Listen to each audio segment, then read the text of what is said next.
છાંદોગ્ય ઉપનિષદના 8મા અધ્યાયનો પ્રથમ ખંડ આપણને દહર આકાશ, હૃદયાકાશના ગૂઢ સ્થાન અને તેની અનંતતા વિશે જણાવે છે. હવે બીજો ખંડ તે જ્ઞાનના વ્યવહારો અને અત્યંત શક્તિશાળી પાસા પર પ્રકાશ પાડે છે, તે છે સંકલ્પ શક્તિ. જ્યારે સાધક પોતાના હૃદયમાં રહેલા આત્માને ઓળખી લે છે, ત્યારે તેની ઈચ્છાઓ અને તેના સંકલ્પો સામાન્ય મનુષ્ય જેવા રહેતા નથી. તે સત્ય સંકલ્પ બની જાય છે. છાંદોગ્ય ઉપનિષદ 8મો અધ્યાય ખંડ 2 સંકલ્પ શક્તિ અને પરમ ઐશ્વર્ય. 1. પ્રસ્તાવના બ્રહ્મવેત્તાની અમોઘ શક્તિ.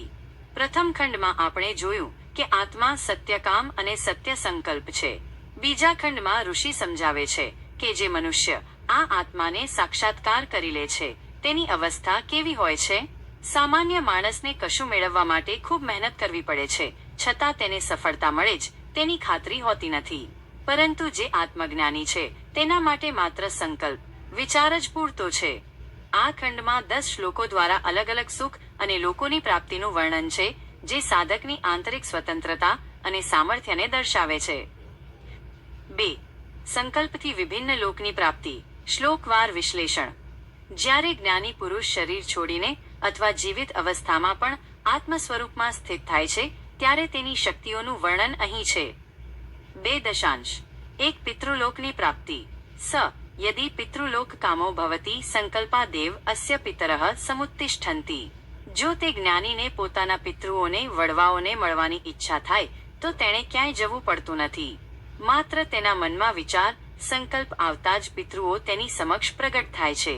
તે પિતૃલોકના સુખનો અનુભવ કરે છે અને તેની સાથે રહીને મહિમાવાન બને છે. 2. માતૃલોક, ભ્રાતૃલોક અને સ્વશ્રુલોક. તે જ રીતે જો તેને માતાઓ, માતૃલોક, ભાઈઓ, ભ્રાતૃલોક કે બહેનો, સ્વશ્રુલોકને મળવાની ઈચ્છા થાય, તો તે તમામ માત્ર સંકલ્પથી જ તેની સમક્ષ ઉપસ્થિત થાય છે. આનો અર્થ એ છે કે આત્મજ્ઞાની માટે કાળ અને અંતર, ટાઈમ એન્ડ ડિસ્ટન્સના બંધનો રહેતા નથી. 2. સખીલોક મિત્રો અને ગંધમાલ્યલોક, સુગંધ અને માળા. જ્ઞાની પુરુષ જો મિત્રોની ઈચ્છા કરે અથવા દિવ્ય સુગંધ અને પુષ્પમાળાઓની ઈચ્છા કરે, તો તે વસ્તુઓ આપોઆપ તેની ચેતનામાં પ્રગટ થાય છે. અહીં ગંધમાલ્ય એ ભૌતિક સુખનું પ્રતીક છે, જે દર્શાવે છે કે આત્મા તમામ ઐશ્વર્યનો સ્વામી છે. 2. અન્નપાન અને ગીતવાદિત્ર લોક. જો તેને ઉત્તમ ભોજન અને પીણાની અન્નપાન ઈચ્છા થાય, અથવા સંગીત અને વાદ્યોના ગીતવાદિત્ર આનંદની ઈચ્છા થાય, તો તે ક્ષણે તે સુખ તેને પ્રાપ્ત થાય છે. તે સંગીતના પરમ લયમાં પોતે જ ઓગળી શકે છે. 3. સત્ય સંકલ્પનું ગૂઢ વિજ્ઞાન. આ કેવી રીતે શક્ય છે? આપણને પ્રશ્ન થાય કે શું આ જાદુ છે કે પછી કોઈ રૂપક મેટાફર છે? ઉપનિષદના આધ્યાત્મિક વિજ્ઞાન મુજબ આના 3 પાસા છે. અ. દ્વૈતનો અભાવ. સામાન્ય માણસ માટે હું અને વસ્તુ અલગ છે. મારે સફરજન ખાવું હોય તો મારે બજારમાં જવું પડે, કારણ કે સફરજન મારાથી બહાર છે. પણ જ્ઞાની માટે આખું બ્રહ્માંડ તેના આત્માનો જ વિસ્તાર છે. તેના માટે કંઈ બહાર છે જ નહીં.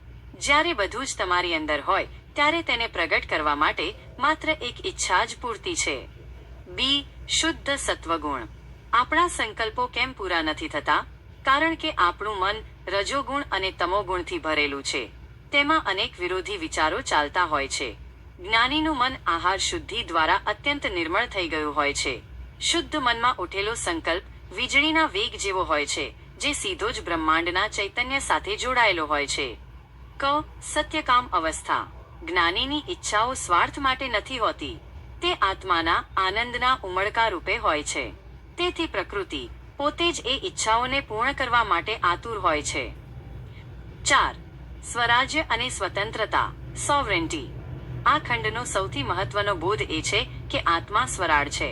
સંસારમાં આપણે બીજાના આદેશો માનીએ છીએ. આપણે બોસના, સરકારના કે કુદરતી નિયમોના ગુલામ છીએ.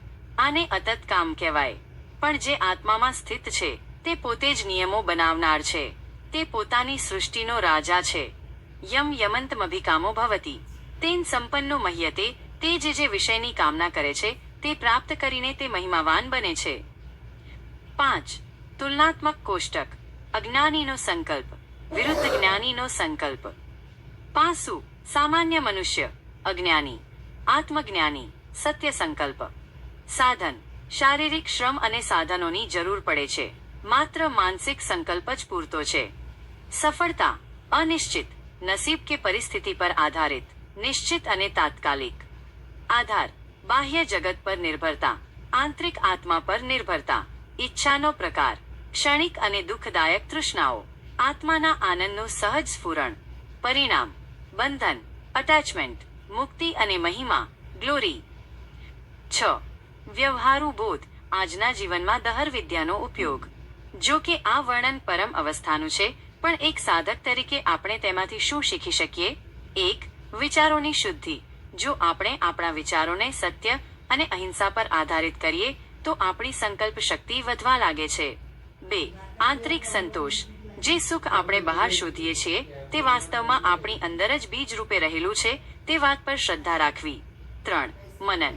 હું આ શરીર નથી, પણ અનંત શક્તિનો સ્ત્રોત છું, એવા ભાવ સાથે રોજ ધ્યાન ધરવું. 7. નિષ્કર્ષ. આત્માનો વૈભવ. 8મા અધ્યાયનો બીજો ખંડ આપણને એ અહેસાસ કરાવે છે કે મનુષ્ય દેખાવા માટે ભલે લાચાર લાગે, પણ તેની અંદર એક એવો સમ્રાટ બેઠો છે જેના માટે અસંભવ કંઈ જ નથી. નારદ મુનિ જે શોકમાં હતા તેનું કારણ એ હતું કે તેઓ પોતાની આ અસીમ શક્તિથી અજ્ઞાત હતા. સનતકુમાર તેમને એ શક્તિનું ભાન કરાવે છે કે તું જે માંગે છે તે તારા જ હૃદયાકાશમાં હાજર છે.